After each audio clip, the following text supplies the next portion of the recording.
Lieutenant Miho stared at the three massive alien warships closing in on his small scout vessel. His hands rested calmly on the controls while red warning lights flashed across his cockpit.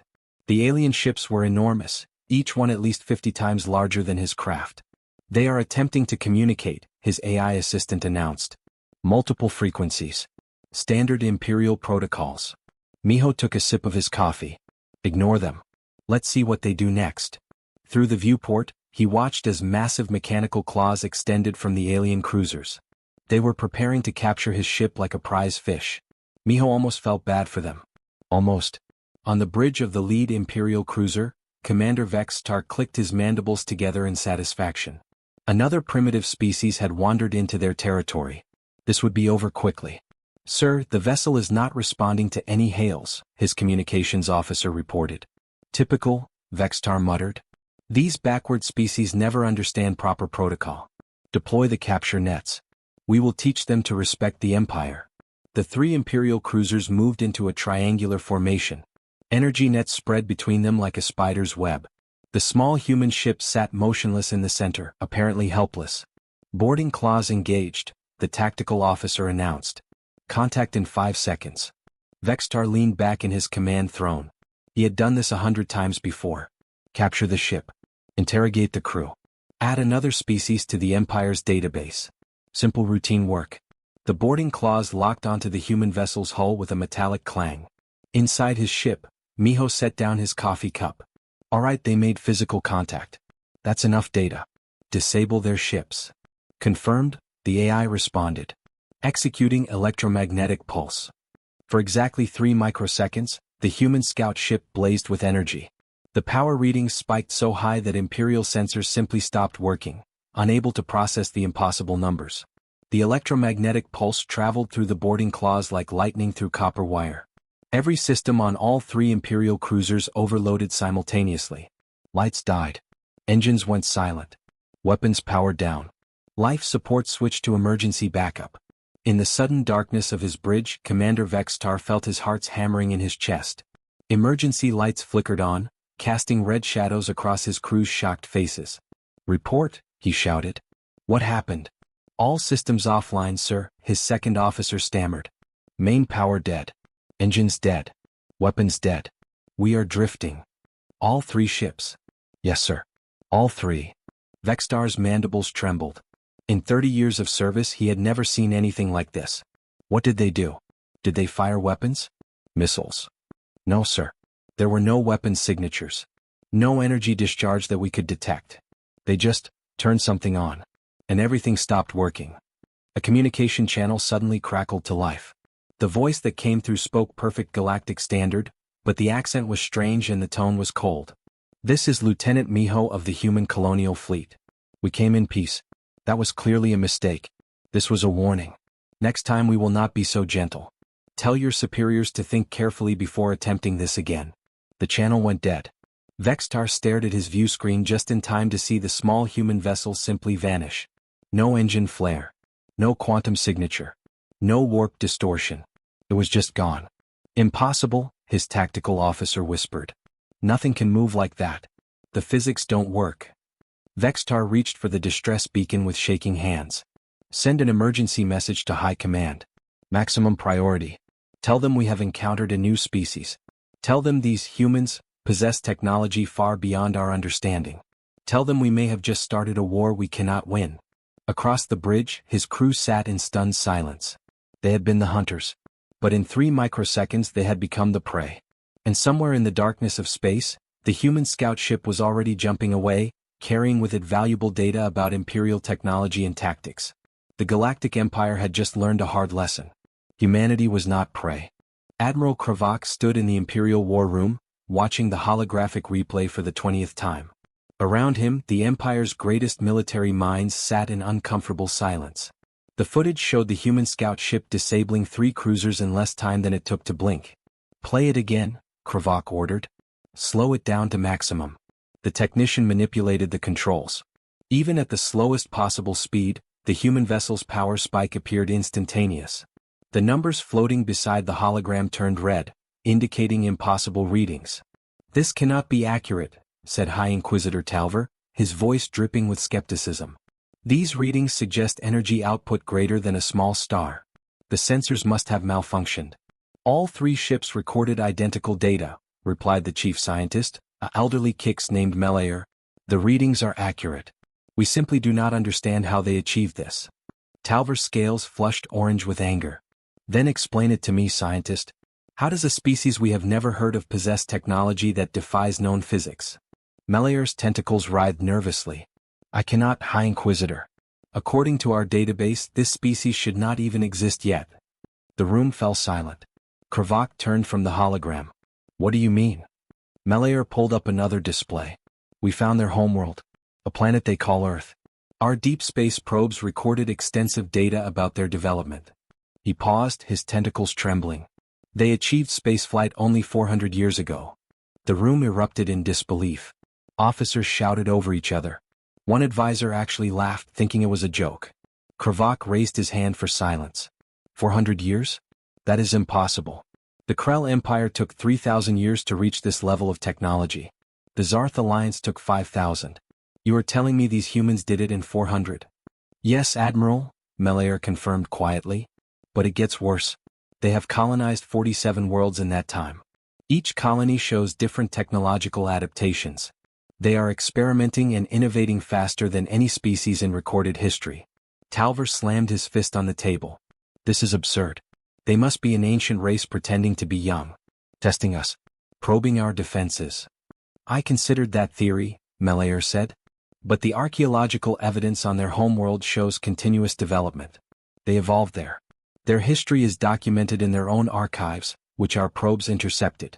They are exactly as young as they appear. Kravak felt a chill run down his spine. Show me their homeworld data. Melayer brought up the planetary analysis of Earth. The data made several officers gasp. The gravity reading was 30% higher than Imperial standard. The weather systems showed massive hurricanes, earthquakes, and volcanic activity. The biodiversity scan revealed thousands of predator species. This is a death world, breathed one of the tactical officers. How did they survive? They did not just survive, Melayer corrected. They thrived. They became apex predators on a planet full of apex predators. Look at their biology. He zoomed in on a human anatomical scan. Binocular vision. Forward-facing eyes. They are pursuit predators. Built to hunt. Many species are predators, Talver argued. That means nothing. Show them the warfare data, Kravak ordered grimly. Melayer hesitated, then displayed humanity's military history. The hologram filled with battle after battle. Thousands of years of continuous warfare. Humans fighting humans with increasingly sophisticated weapons. The numbers were staggering. They spent millennia killing each other, Melayer explained. They perfected warfare through constant practice. Every generation learned from the previous one. They weaponized everything. Chemistry, biology, physics, mathematics, even information itself. An intelligence officer spoke up from the back. Admiral, we are detecting movement. Long-range sensors show 7 human vessels approaching Imperial space. They are not attempting to hide. 7 ships. Talver scoffed. We will crush them. Assemble the third fleet. 200 warships should be sufficient. Kravak studied the sensor data. Each human ship showed a completely different design. They were not mass-producing vessels. They were building custom prototypes. Testing. Learning. No, Kravak said quietly. We should negotiate. Open diplomatic channels. Offer them trade agreements. Negotiate. Talver's voice rose with fury. They attacked our ships. We must respond with overwhelming force. They disabled our ships, Kravak corrected. They could have destroyed them. They chose not to. That was mercy, Talver. Or perhaps a demonstration. You sound afraid, Admiral. Kravak turned to face the High Inquisitor. I'm afraid. And if you had any sense, you would be too. Fleet Commander Drath watched 200 Imperial warships arrange themselves into perfect battle formation. His flagship, the Eternal Glory, commanded the center position. Around him, the finest vessels in the Imperial Navy waited for his orders. 7 human ships hung in space before them. Just 7. Drath almost felt embarrassed by the overwhelming force he commanded. All ships report ready, Commander, his tactical officer announced. Excellent. Drath settled into his command throne. Open a channel to the human vessels. Give them one chance to surrender. The communications officer worked his console, then frowned. Sir, they are responding. Audio only. A human voice filled the bridge. It sounded almost amused. This is Captain Jaiwan of the human fleet. You have brought 200 ships to Phase 7. We appreciate you taking us seriously this time. Draft's jaw tightened. Surrender immediately or be destroyed. We decline, Jaiwan replied calmly. But we will give you one chance to withdraw. Leave now and no one needs to die today. Laughter erupted across Draft's bridge. The arrogance of these primitives was astounding. You dare threaten us? Draft roared. All ships, open fire. 200 Imperial warships unleashed their weapons simultaneously. Energy beams, missiles, and plasma torpedoes filled the void of space. It was the most devastating first strike the Imperial Navy had ever executed. The human ships scattered in 7 different directions. But they did not scatter randomly. Each vessel moved with impossible precision, dodging through the weapon fire like dancers. Sensors showed their ships pulling acceleration forces that should have crushed any living crew into paste. Impossible, Draft's tactical officer whispered. Nothing moves like that. Then the humans began their counterattack. It was like nothing the Imperial forces had ever seen. The first human ship launched thousands of tiny objects that Imperial sensors initially dismissed as debris. Those objects activated miniature engines and began hunting Imperial vessels like a swarm of angry insects. Each tiny drone carried just enough explosive to damage shield generators. The second human ship did something that made Imperial scientists weep with confusion. It fired a projectile at nearly the speed of light. Just a solid chunk of metal accelerated to relativistic speeds. When it hit an Imperial cruiser, the kinetic energy was so immense that the ship simply vaporized. The third human vessel broadcast strange sounds across all frequencies. Music. Loud, aggressive human music with pounding rhythms. Mixed with the music were human voices shouting words in their own language. Battle cries from ancient human wars. The psychological effect on Imperial crews was immediate and disturbing. Why are they playing music? Draft demanded. What is the purpose? No one had an answer. The fourth and fifth human ships worked together, creating a gravitational anomaly that pulled 20 Imperial vessels together in a tight cluster. Before Draft could order them to break formation, the sixth human ship launched a weapon that opened a tiny temporary wormhole inside the cluster. Half the ships were pulled through and scattered across the galaxy. The other half were crushed by gravitational forces. The seventh human ship did the most terrifying thing of all. It flew directly at the Imperial flagship at full speed. Every weapon on the Eternal Glory fired at it. The human ship's shields absorbed everything. At the last possible moment, it released 12 small pods. Boarding pods. They are boarding us? Draft stood from his throne in shock. Only 12 soldiers? Alert all security teams. Repel boarders. Across the ship, alarms blared. 300 Imperial soldiers rushed to defensive positions. The 12 humans cut through the hull and entered the ship. What happened next would become legend in Imperial military academies. 12 human soldiers fought through 300 defenders using tactics that seemed insane. They used the ship's own systems against the crew. They moved through maintenance shafts that were supposedly too small for any soldier. They threw explosive devices around corners with impossible accuracy. Within 20 minutes, those 12 humans had captured the bridge. Draft found himself staring at a human soldier in powered armor. The soldier's helmet retracted, revealing a young woman with dark hair tied back in a simple knot. She smiled politely. Captain Salmon, Human Marine Corps, she said in perfect galactic standard. Commander Drath, you are now a prisoner of war. Please order your fleet to stand down. Around them, the battle continued. The Imperial fleet was losing badly. Dr. Yelvin had studied xenobiology for 40 years. He thought he had seen everything the galaxy could offer. But as his research vessel entered orbit around Earth, he realized he knew nothing at all. Run the planetary scan again, he ordered his assistant. These readings must be wrong. The young assistant, Nira, checked her instruments twice. Sir, the readings are correct. I have verified them multiple times.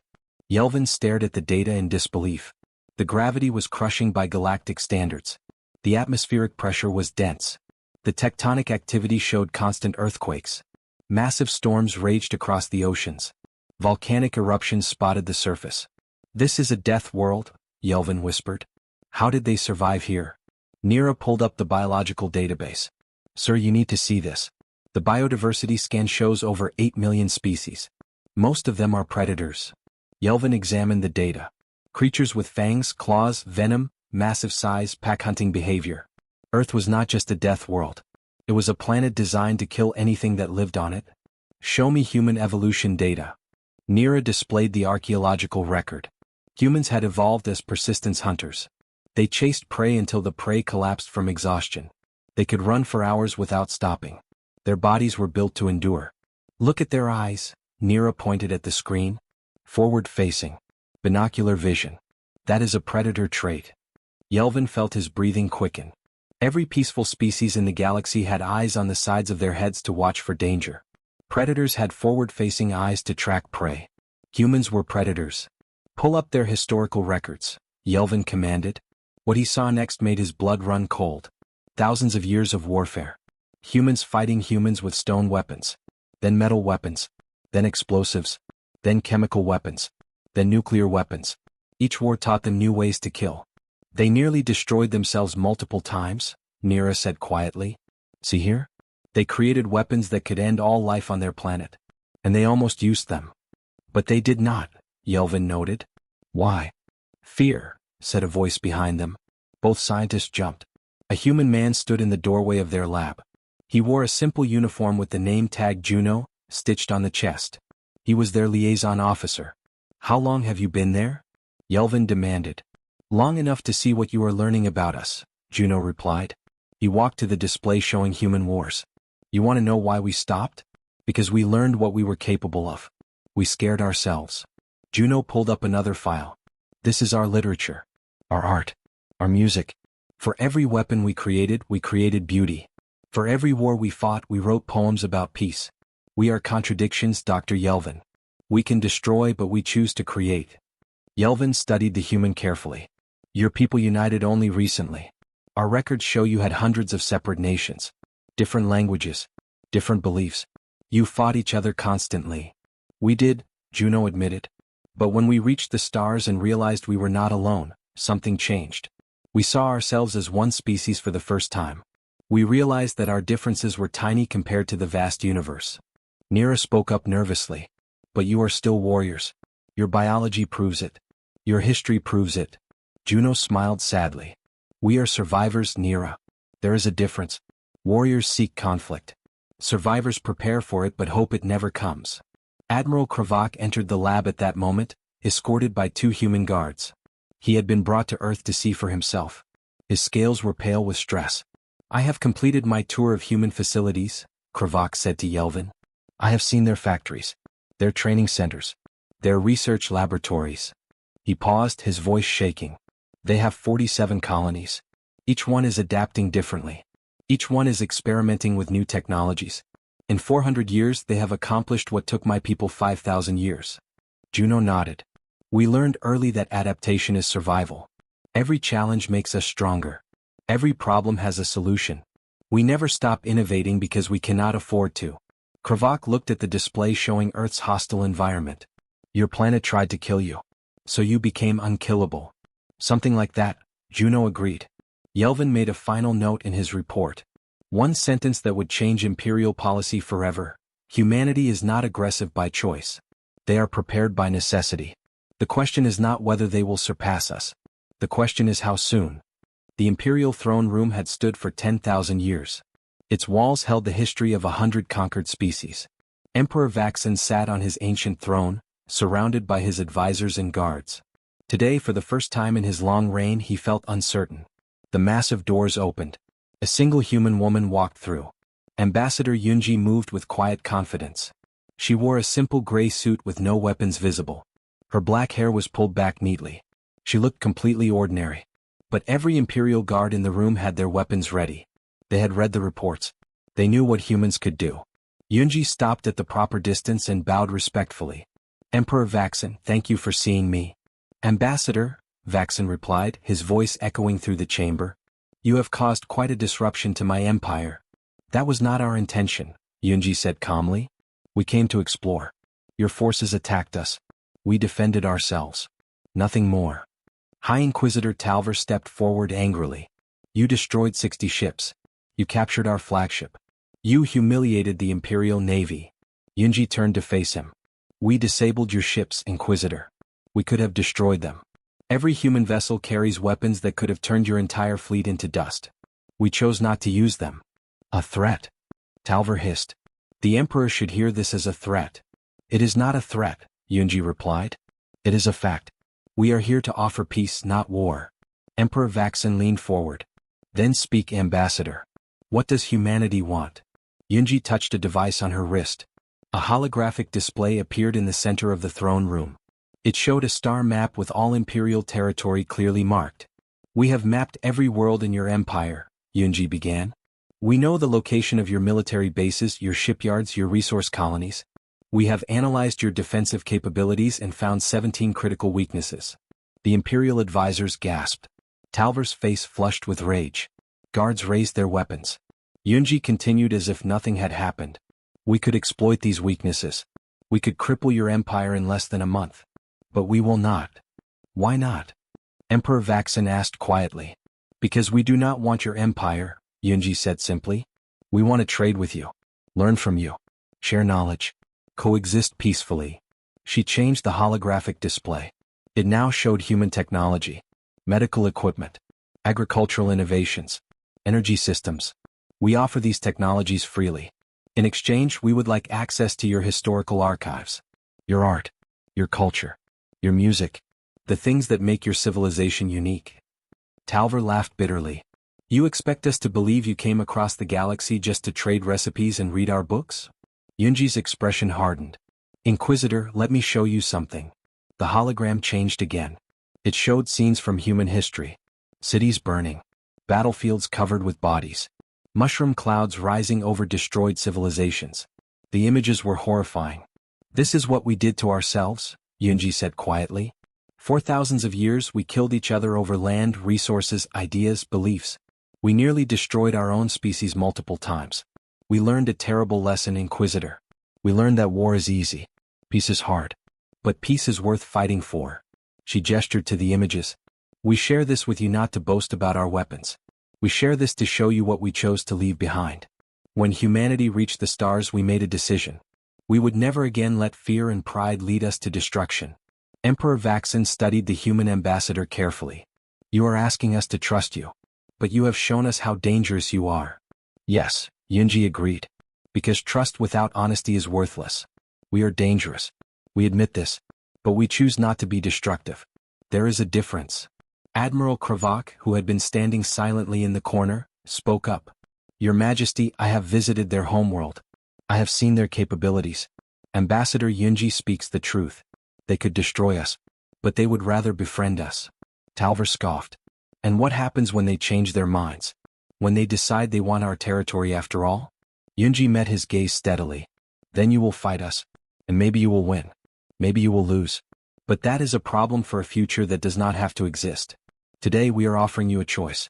Partnership or conflict. The decision is yours. The throne room fell silent. Emperor Vaxin looked at his advisors, his generals, his scholars. Some faces showed fear. Others showed anger. A few showed hope. Finally Vaxin spoke. Humanity has shown restraint when it did not have to. That is rare in this galaxy. Very well, Ambassador. We accept your offer of peace.